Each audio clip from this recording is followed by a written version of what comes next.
विकास के लिए infrastructure, logistics, इस पर बहुत जोर दिया है।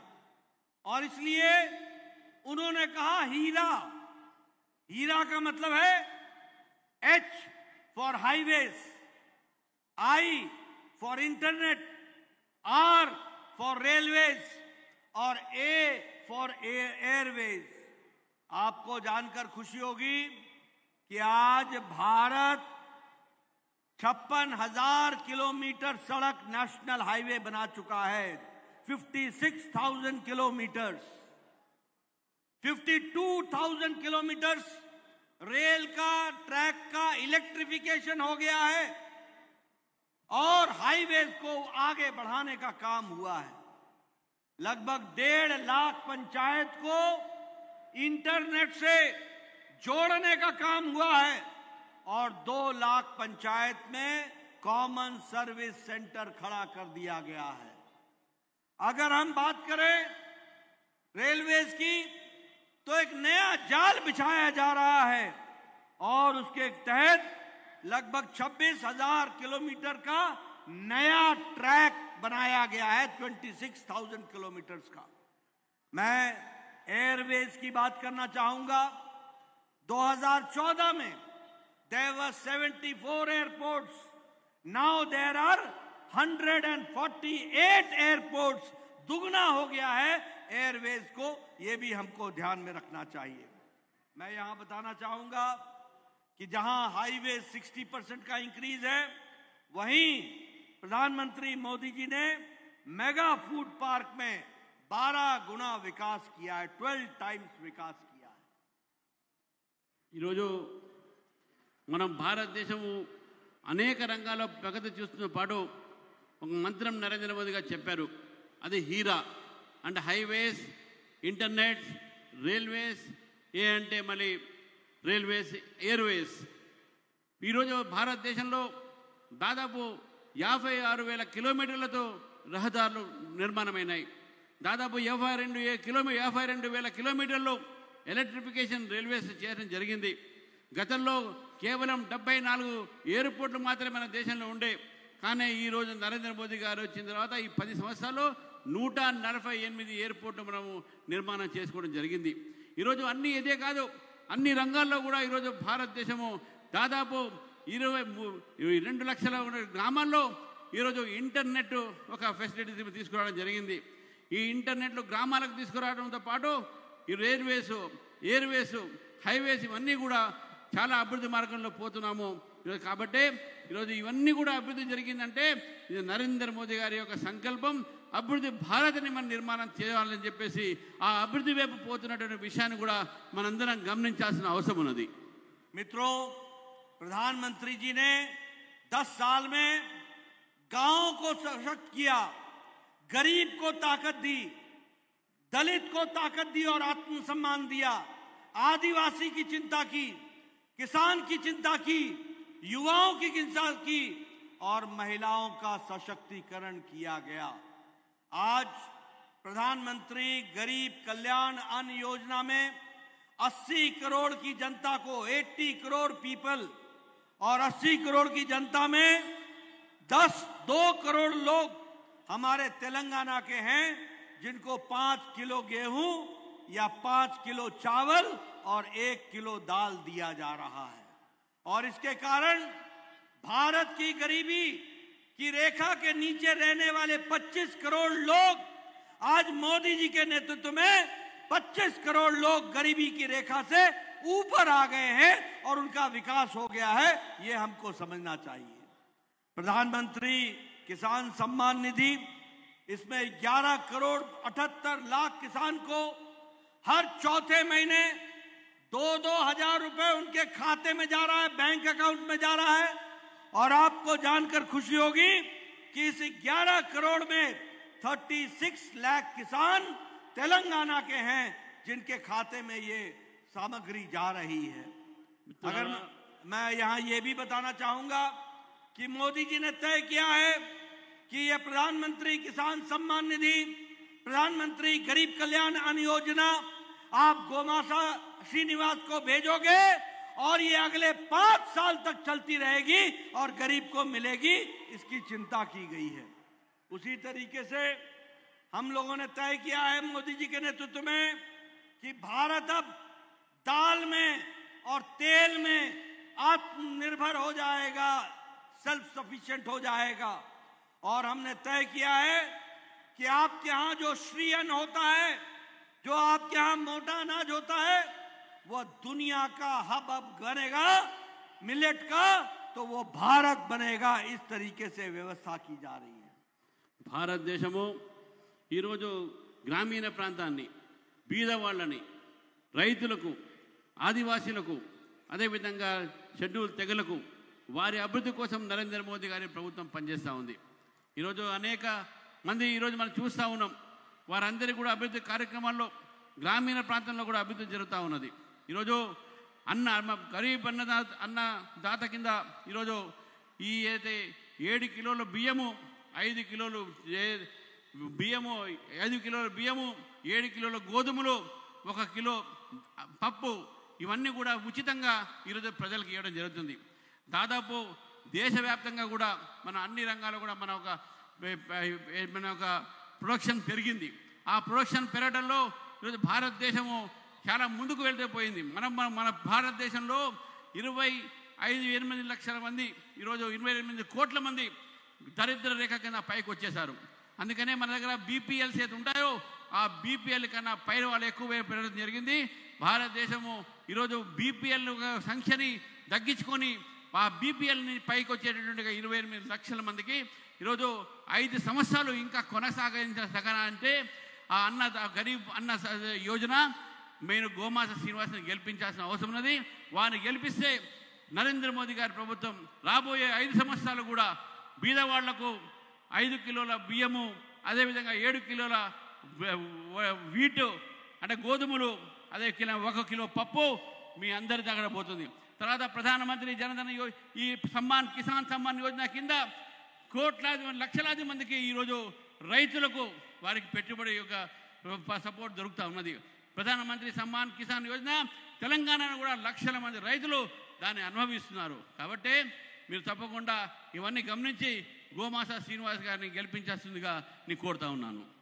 मित्रों, एक तरफ मोदी जी ने ये विकास के काम किए, वहीं प्रधानमंत्री आवास योजना में एक ड्राइंग रूम, एक बेडरूम, एक किचन, एक toilet, kitchen with gas connection और इसके साथ साथ कोर्टयार्ड देने का काम 4 करोड़ घर बना करके दिए। 4 करोड़ घर।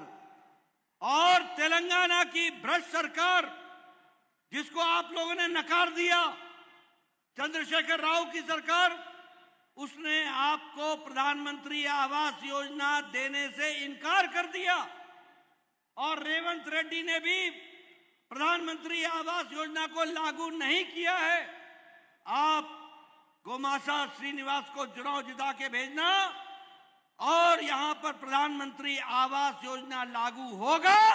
और लागू होने के साथ साथ जो 2 BHK वाला कार्यक्रम केसीआर ने नहीं किया, उसको भी हम पूरा करेंगे, क्योंकि मोदी जी ने कहा है कि अगले 5 साल में 3 करोड़ नए घर प्रधानमंत्री आवास योजना में बना करके देंगे।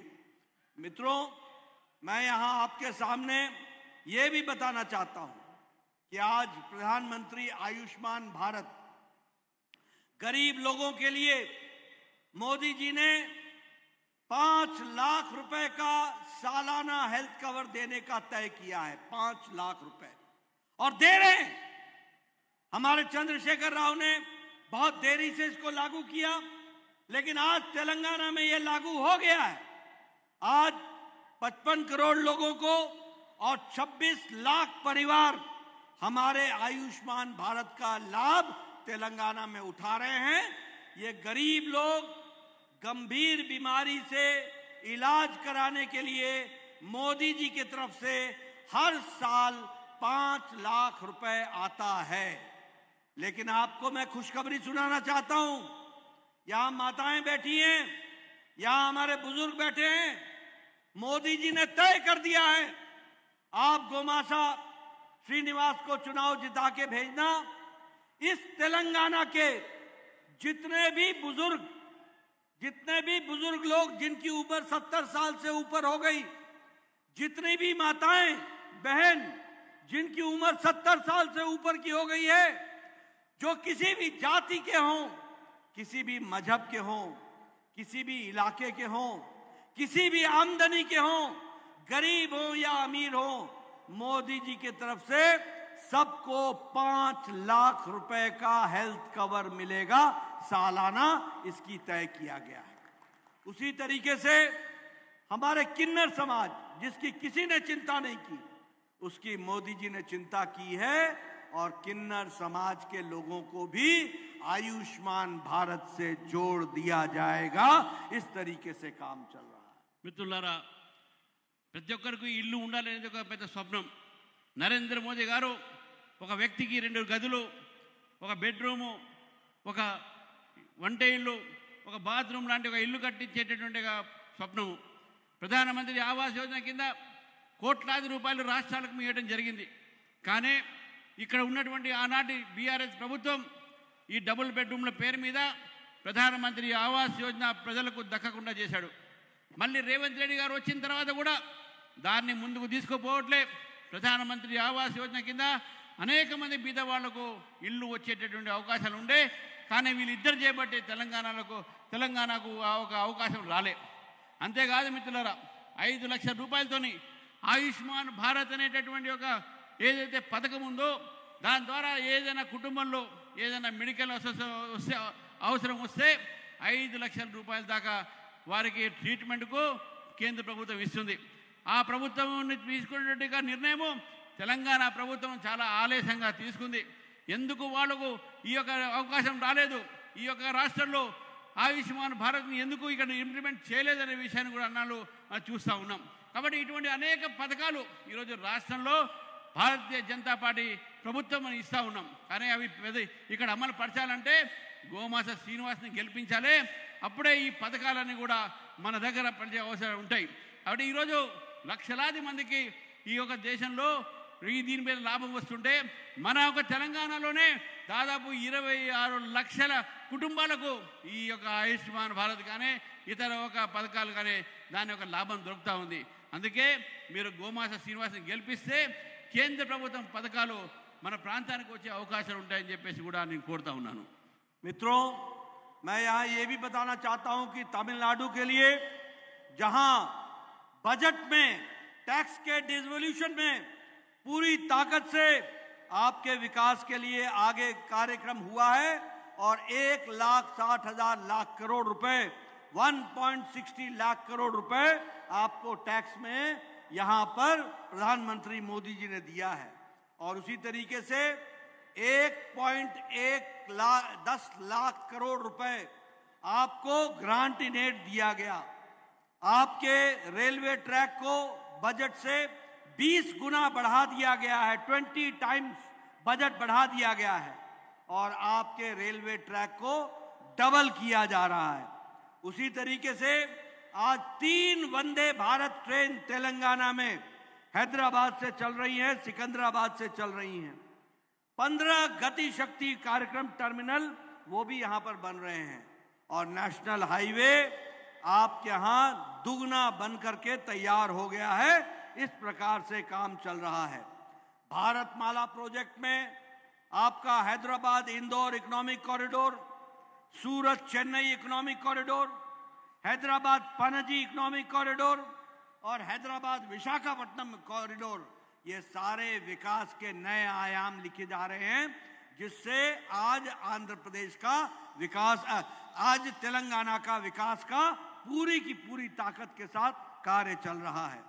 मैं यहाँ ये भी कहना चाहूँगा कि जब मैं यहाँ पर आया हूँ तो बताना चाहूँगा कि Ramagundam fertiliser chemical limited Ramagundam वह भी फिर से शुरू कर दिया गया है, उसको भी फिर से शुरू कर दिया गया है।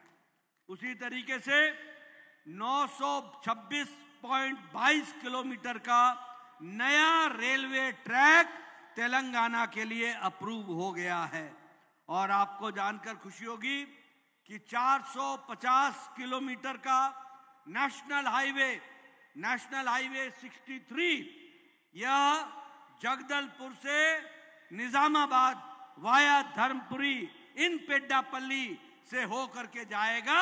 ये नया विकास का काम चल रहा है। और उसी तरीके से शहर योजना में पेड्डापल्ली और चेन्नूर नगर को पालिका को सिलेक्ट कर लिया गया है और उसको जोड़ा गया है। ये भी मैं आपको बताना चाहता हूं।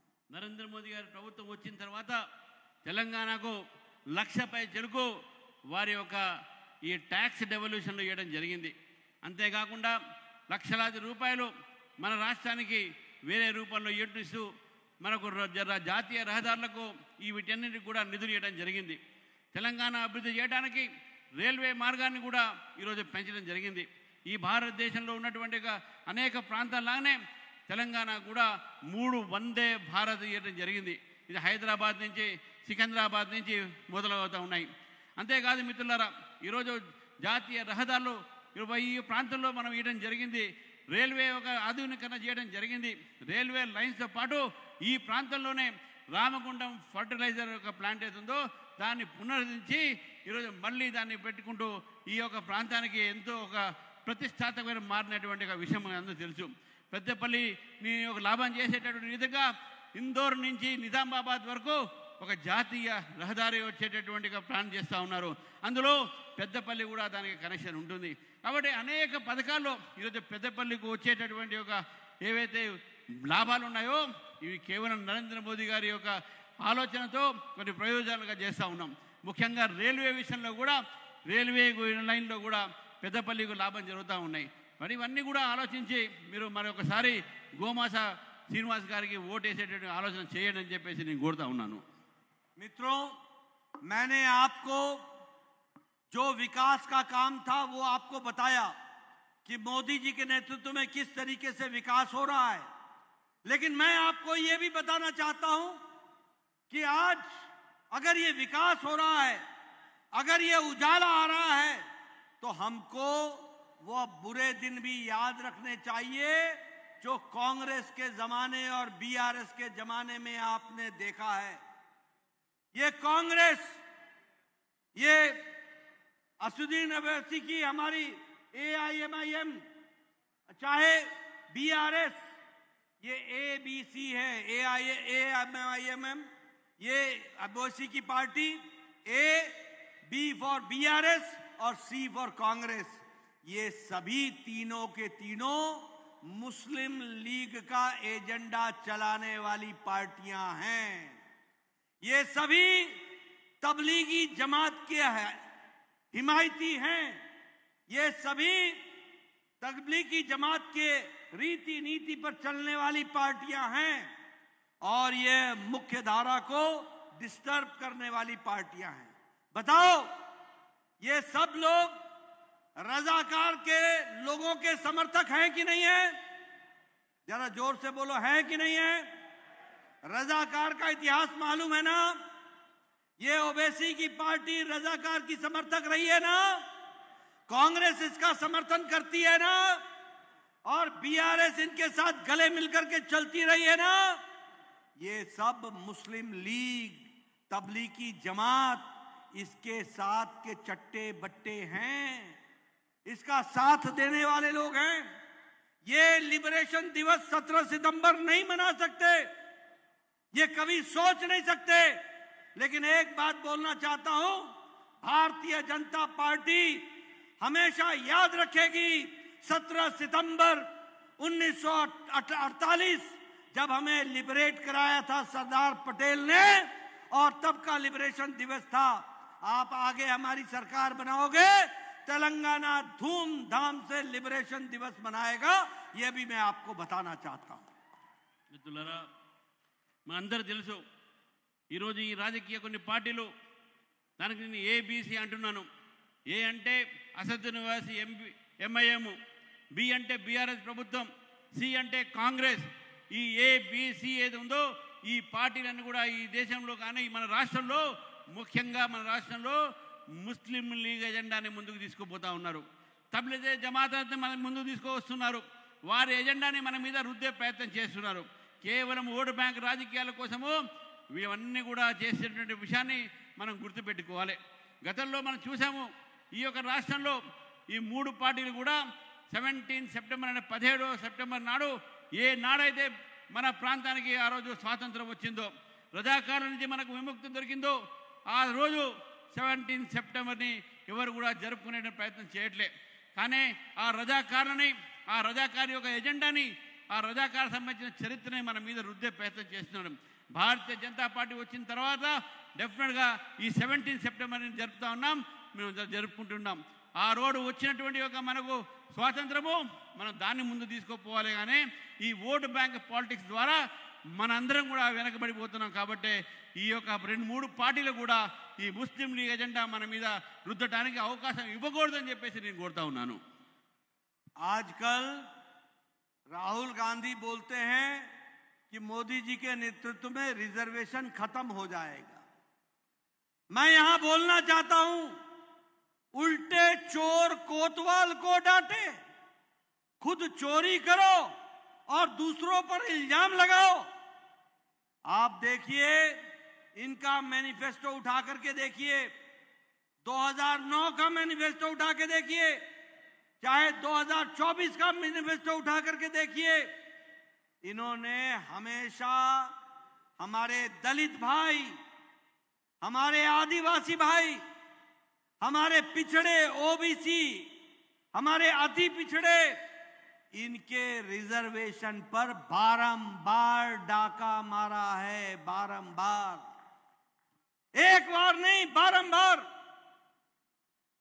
जब 2004 में आंध्र प्रदेश यूनाइटेड था और कांग्रेस पार्टी की सरकार थी जिसमें तेलंगाना भी जुड़ा हुआ था, उस समय इन्होंने 4 बार एससी दलित भाई, एसटी आदिवासी भाई, हमारे ओबीसी, इनके रिजर्वेशन पर डाका डाल के मुस्लिम को रिजर्वेशन देने का काम किया था.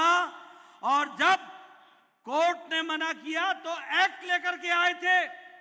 उसके बावजूद भी कोर्ट आपके रक्षा के लिए खड़ी हुई और इनका जो बदनीयत योजना थी उसको होने नहीं दिया. कर्नाटक में इन्होंने ओबीसी का, अति पिछड़ा का 4% का रिजर्वेशन काट करके मुस्लिम भाइयों को दिया. आपका 4%. हमारी सरकार आई, हमने मुस्लिम रिजर्वेशन हटा दिया और ओबीसी को उनका अधिकार दिया. अब सिद्धारमैया फिर से मुस्लिम को फिर से वो रिजर्वेशन दिया है. आप बताइए, चोरी कौन कर रहा है?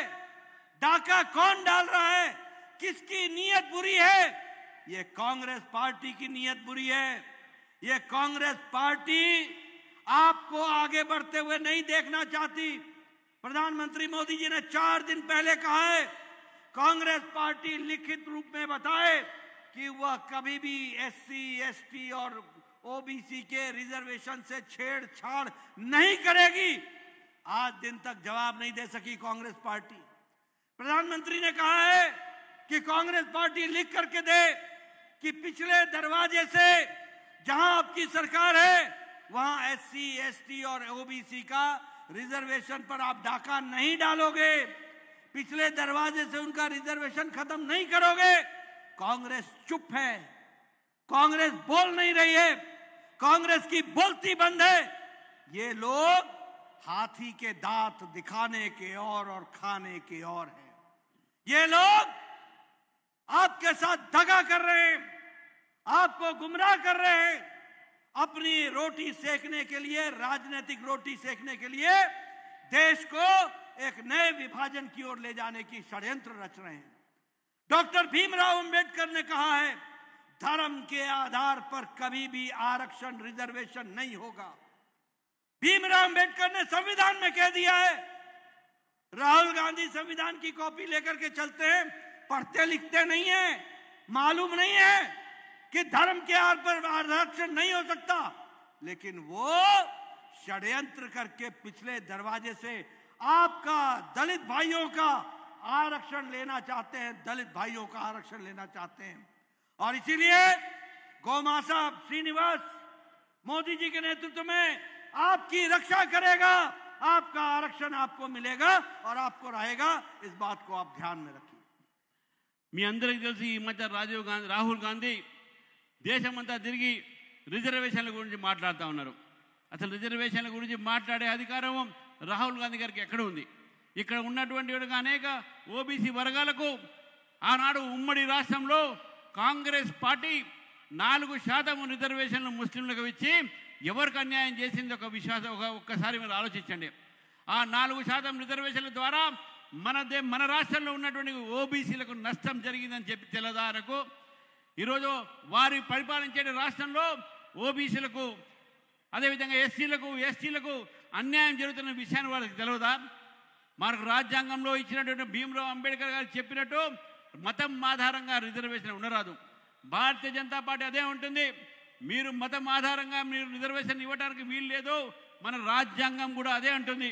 అయినప్పటికీ కూడా ఈ 4% రిజర్వేషన్లు ఇచ్చి మన బీసీలకు, మన ఓబీసీలకు, మన ఒక ఎస్సీ ఎస్టీలకు మీరు అన్యాయం చేస్తున్నారు. నరేంద్ర మోదీ గారు అడిగారు, మీరు ఈ యొక్క ఎస్సీ ఎస్టీ ఓబీసీ యొక్క రిజర్వేషన్లతోని మీరు చలగాటం ఆడరు అని చెప్పి రాసి ఇవ్వమంటే ఇంతవరకు వారు మాట్లాడలేదు. మీ రాష్ట్రంలో ఇటువంటి పనులు చేయము అని చెప్తే అది కూడా మాట్లాడలేదు. కర్ణాటకలో కూడా 4% రిజర్వేషన్ ఈ విధంగా ముస్లింలకు ఇచ్చి అక్కడ ఉన్నటువంటి ఓబీసీలకు నష్టం జరిగింది. కానీ భారతీయ జనతా పార్టీ ప్రభుత్వం వచ్చిన తర్వాత దాన్ని తీసేశారు. కానీ మళ్ళీ ఇప్పుడు సిద్ధరామయ్య ప్రభుత్వం దాన్ని తీసుకోవడం జరిగింది. మనకు రాజ్యాంగంలో ఉన్నది మన ఒక వర్గాన్ని రక్షించుకోవాలంటే ఈ రిజర్వేషన్లు మతం ఆధారంగా తీసేయాలి అని చెప్పి భారతీయ జనతా పార్టీ నమ్ముతుంది. మీరు గోమాత శ్రీనివాసన్న గెలిపించంటే ఇటువంటి రిజర్వేషన్ రద్దు చేసి ఓబీసీలకు ఎస్సీలకు ఎస్టీలకు న్యాయం చేసే విధంగా భారతీయ జనతా పార్టీ పనిచేస్తుందని చెప్పేసి కూడా తెలియజేస్తా ఉన్నాను. मित्रों, 3 बातें और बताऊंगा आपको।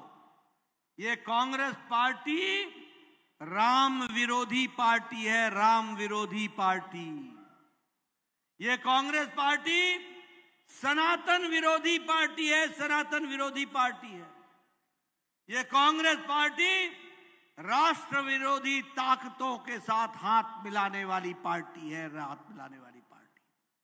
आप बताइए, इन्होंने सोनिया गांधी के नेतृत्व में यूपीए की सरकार ने एफिडेविट कोर्ट में दिया था कि नहीं कि राम काल्पनिक है, राम का कोई ऐतिहासिक आधार नहीं है, राम का कोई वैज्ञानिक आधार नहीं है। क्या कपिल सिब्बल ने कोर्ट में नहीं कहा था कि राम जन्मभूमि का किस्सा इसको टालो, लटकाओ, अटकाओ, भटकाओ? ये क्या नहीं कहा था? क्या इन लोगों ने राम के मंदिर को बनने में रास्ते में रोड़े नहीं लगाए? ये तो प्रधानमंत्री मोदी जी को आपने आशीर्वाद दिया कि राम मंदिर का रास्ता कोर्ट ने प्रशस्त किया और 22 जनवरी को भव्य राम मंदिर में रामलला का प्राण प्रतिष्ठा हुआ, वो हम लोगों ने देखा है। मित्रों, ये सनातन विरोधी हैं। ये उदयनिधि स्टालिन बोलता है सनातन एचआईवी है, सनातन मलेरिया है, सनातन डेंगू है। और सोनिया गांधी चुप रहती हैं, राहुल गांधी चुप रहते हैं, प्रियंका गांधी बोलती नहीं है। ये सब सनातन विरोधी नारों को समर्थन देने वाले लोग हैं और ये राष्ट्र विरोधी हैं। जब जेएनयू में नारा लगता है अफजल हम शर्मिंदा हैं, तेरे कातिल जिंदा हैं, तो राहुल गांधी ऐसे लोगों के साथ जाके खड़े हो जाते हैं। जब जेएनयू में नारा लगता है भारत होंगे टुकड़े टुकड़े इंशाअल्लाह इंशाअल्लाह, तो ऐसे लोगों को राहुल गांधी एमपी का टिकट देकर के चुनाव लड़ाते हैं। ये लोगों को देश से कुछ लेना देना नहीं है। ये सब लोग वोट बैंक की राजनीति कर रहे हैं, तुष्टीकरण की राजनीति कर रहे हैं। देश जाए जहां जाना है, देश को जो होता है होए। परसों आतंकवादी घटना घटी और पंजाब का मुख्यमंत्री पूर्व मुख्यमंत्री बोलता है कि ये स्टंट है, ये षड्यंत्र है। ऐसे राष्ट्र विरोधी नेता कांग्रेस पार्टी के इस तरीके से देश को गुमराह करते हैं। सर्जिकल स्ट्राइक होकर के प्रधानमंत्री मोदी जी ने घर में घुस करके पाकिस्तान को सबक सिखाया था। एयर स्ट्राइक में मोदी जी ने घर में घुस करके बालाकोट एयर स्ट्राइक करके उनके कैंप ध्वस्त किए थे। और ये कांग्रेसी बेशर्म होकर के प्रमाण मांगते हैं, प्रमाण मांगते हैं, प्रमाण। बोलो, ऐसे लोगों को आगे आने दोगे क्या? जरा जोर से बोलो, ऐसे लोगों को आगे आने दोगे क्या? जरा मैं आवाज नहीं सुनाई दे रही है। ऐसे लोगों को आगे आने दोगे क्या? इनको कोई आगे आने देगा क्या? ये रजाकारों के भाई भतीजे बन करके बैठे हैं, इनको आगे आने दोगे क्या? ये सनातन विरोधियों को आगे आने दोगे क्या? ये राम विरोधियों को आगे आने दोगे क्या? ये आरक्षण विरोधियों को आने दोगे क्या? ये मुस्लिम तुष्टीकरण करने वाले लोगों को आगे आने दोगे क्या? मित्रों, मैं आपसे ये निवेदन करने आया हूं कि आप गोमाशा श्रीनिवास को भेजो, दिल्ली में पहुंचाओ, मोदी जी को प्रधानमंत्री बनाओ और इस इलाके का विकास में अपना योगदान करो। यही आपको कहने आया हूं। बहुत बहुत धन्यवाद। जय भारत, जय तेलंगाना। మిత్రులారా, కాంగ్రెస్ పార్టీ రాముడి విరోధుడు. కాంగ్రెస్ పార్టీ భారతదేశం వ్యతిరేక, వారు భారతదేశం కాదు, ఈవెన్ సనాతన ధర్మానికి కూడా వ్యతిరేకమైనటువంటి పార్టీ అది. గతంలో మనం చూసినాము, స్టాలిన్ ఏ విధంగా సనాతన ధర్మాన్ని హెచ్ఐవి ఎయిడ్స్ కింద వారు పోల్చుకున్నారు.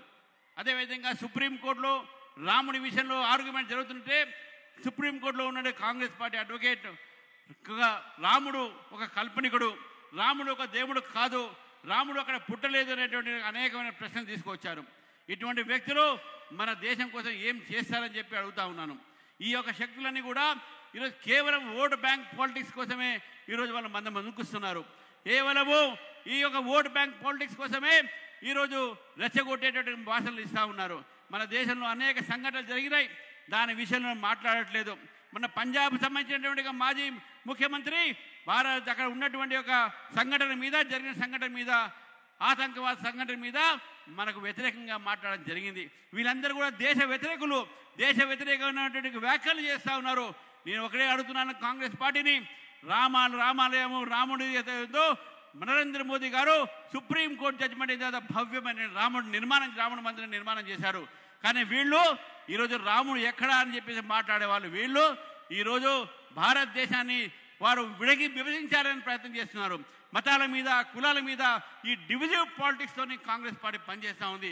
ఈ ఓట్ బ్యాంక్ పాలిటిక్స్ ఈరోజు భారతదేశాన్ని విభజించే అవకాశాలు ఉంటాయి. కాబట్టి గోమాసా శ్రీనివాస్ గెలిపించి భారతదేశాన్ని మనం ముందుకు తీసుకుపోవాల్సిన అవసరం ఉంది, ఏకత్వంగా ఉంచాల్సిన అవసరం ఉంది. పాకిస్తాన్ ఎప్పుడైతే మన పైన దాడి చేశారో మనం పాకిస్తాన్లో పోయి వాళ్ళపైన దాడి చేసినాం. కానీ కాంగ్రెస్ పార్టీ దీనికి ప్రమాణం ఏంది అడుగుతున్నారు. ఇటువంటి వ్యక్తులు మన దేశంలో మనం అధికారం ఇస్తే ఈ దేశ పరిస్థితి ఏమైతుందో ఒక్కసారి ఆలోచించండి. కాబట్టి మిమ్మల్ని ఒక్కసారి మనం గోమాసాన్ని గెలిపించి అదేవిధంగా గోమాసా శ్రీనివాస్తో పాటు భారతీయ జనతా పార్టీని ఆదరించాలని చెప్పేసి కోరటానికే మీ దగ్గరికి నేను వచ్చానని చెప్పేసి తెలియజేస్తున్నాను. ధన్యవాదాలు. అందరికీ. భారత్ మాతాకి జై.